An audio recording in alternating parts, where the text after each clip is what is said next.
Hello, welcome back to the channel. Today we're diving right in on how to manage customer communication logs in Monday.com.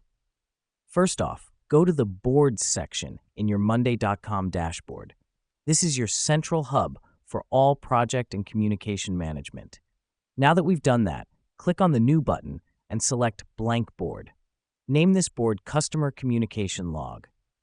This helps us because it provides a dedicated space for organizing all customer interactions, ensuring that no details slip through the cracks.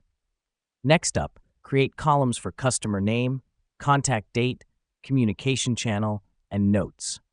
These columns will help us track who we talked to, when we talked, how we communicated, and what was discussed.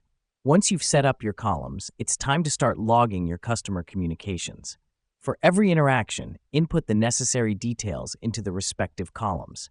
The reason we do this is to have a clear, easy-to-follow record of all customer interactions, helping us improve our customer service and spot any trends or recurring issues. Now here's what's happening behind the scenes. Monday.com is automatically timestamping and saving your entries, creating a reliable, chronological log of your customer communications. At this point, you may be wondering how to manage multiple team members logging their communications. Well, we've got you covered.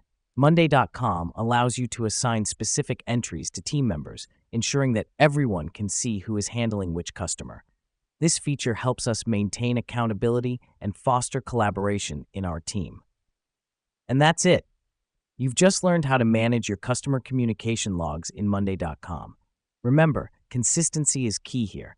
Regularly updating the log will ensure you have a comprehensive record of all customer interactions. Thanks for tuning in today, and we look forward to helping you streamline your processes even more next time.